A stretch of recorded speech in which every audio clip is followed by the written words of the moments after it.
Assalamualaikum, salam sejahtera. Apa khabar semua? Berjumpa kita pada refleksi yang seterusnya. Pada refleksi yang sebelum ini kita banyak berbincang tentang akal. Tetapi dalam konteks pengukuran ataupun pengujian, saya nak bawa tuan-tuan dan puan melihat kepada perspektif ataupun dimensi yang sedikit berbeza. Kerana saya yakin ramai di kalangan kita begitu familiar dengan penggunaan Bloom Taxonomy. Hari ini saya nak bawa tuan-tuan dan puan melihat kepada Marzano Learning Taxonomy yang melihat kepada tiga sistem asas. Yang pertamanya adalah self system, yang kedua metacognitive system dan yang ketiga adalah cognitive system. Cuma pada hari ini tuan-tuan dan puan, saya nak bawa tuan-tuan melihat kepada cognitive system. Alright, cognitive system yang mengandungi 4 aras. Yang pertama adalah retrieval, yang kedua comprehension, yang ketiga analysis, yang keempat adalah knowledge utilization. Apakah yang dimaksudkan kepada keempat-empat perkara ini? Um, Retrieval lebih menjurus kepada keupayaan kita to retrieve basic facts or information.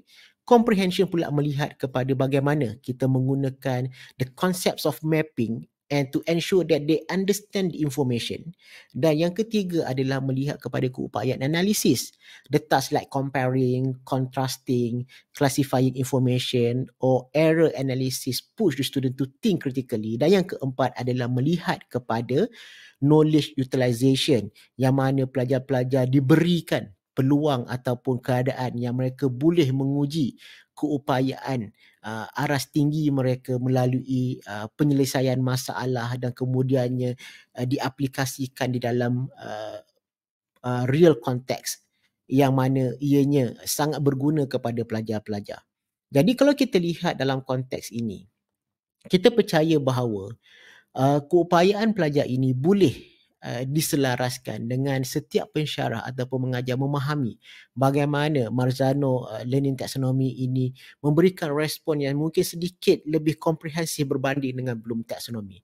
Jadi ingin saya huraikan juga bagaimana aktiviti-aktiviti yang boleh dilaksanakan dengan melihat kepada Marzano Learning Taxonomy ini boleh dilakukan secara selaras bersama-sama dengan Bloom Taxonomy. Dan kalau kita lihat kepada Bloom Taxonomy, ianya juga melihat kepada 6 pemeringkatan kognitif. Yang pertama adalah berkaitan dengan knowledge, comprehension, application, analysis, synthesis and evaluation. Cuma tinggal Marzano model ini lebih komprehensif. Ianya bukan hanya melihat kepada cognitive process tetapi melihat bagaimana setiap pelajar itu mengambil peranan mereka dan juga bagaimana mereka terlibat dalam sistem metakognitif masing-masing. Jadi antara aktiviti ataupun exercise yang boleh kita lakukan dengan menggunakan 4 asas yang saya katakan tadi, saya ulang semula: retrieval, comprehension, analysis dan knowledge utilization. Antara aktiviti yang boleh dilakukan menggunakan retrieval antaranya memory games, matching activity ataupun fill in the blank yang boleh kita lakukan dalam bentuk formative ataupun summative. Yang kedua adalah comprehension. Bagaimana kita melihat pelajar maybe to summarize the passage, paraphrasing ataupun create visual presentation or any information. Dan tambah-tambah pula hari ini ada begitu banyak sekali teknologi tools yang boleh digunakan untuk membolehkan pelajar-pelajar memberikan maklumat dalam bentuk yang saya katakan tadi.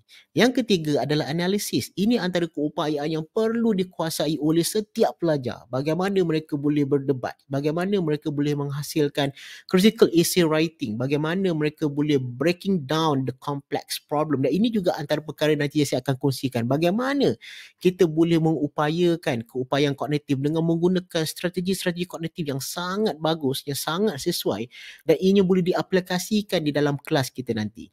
Dan yang terakhir sekali adalah knowledge utilization. Bagaimana pelajar-pelajar diberikan, macam saya katakan tadi, pengalaman pekerjaan yang sebenar, pengalaman masalah yang sebenar, real world context di dalam apa sahaja tugasan untuk mereka membina keupayaan mereka. Kemungkinan besar untuk mereka bentuk apa sahaja bentuk kajian ataupun they are able to create any model of solution or developing any solution to the real problem. Dan ini sangat penting kepada pelajar-pelajar. Jadi tuan-tuan dan puan-puan, kalau kita lihat walaupun model Bloom taksonomi ini sangat popular sekitar tahun 1956 sehingga pada hari ini, tetapi pada saya perlu ada penyesuaian ataupun pengubahsuaian melihat kepada mungkin ada potensi-potensi lain dalam pengukuran kognitif, antaranya Marzano learning taxonomy yang saya ulas tadi, untuk memastikan kita sentiasa memberikan yang terbaik kepada pelajar-pelajar.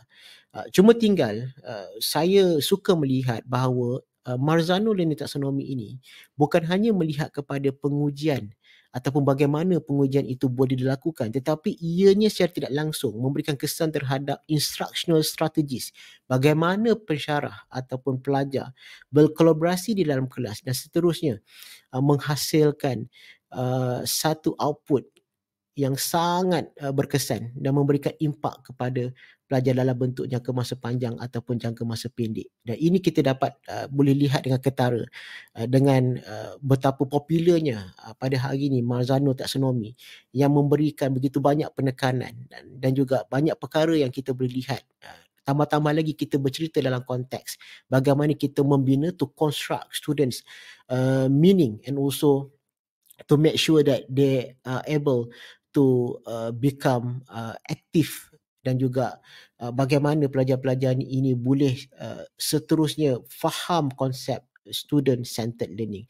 Jadi itu saja perkongsian saya pada hari ini. InsyaAllah saya akan kongsikan banyak lagi perkara pada masa akan datang. Sampai jumpa lagi. Assalamualaikum warahmatullahi wabarakatuh.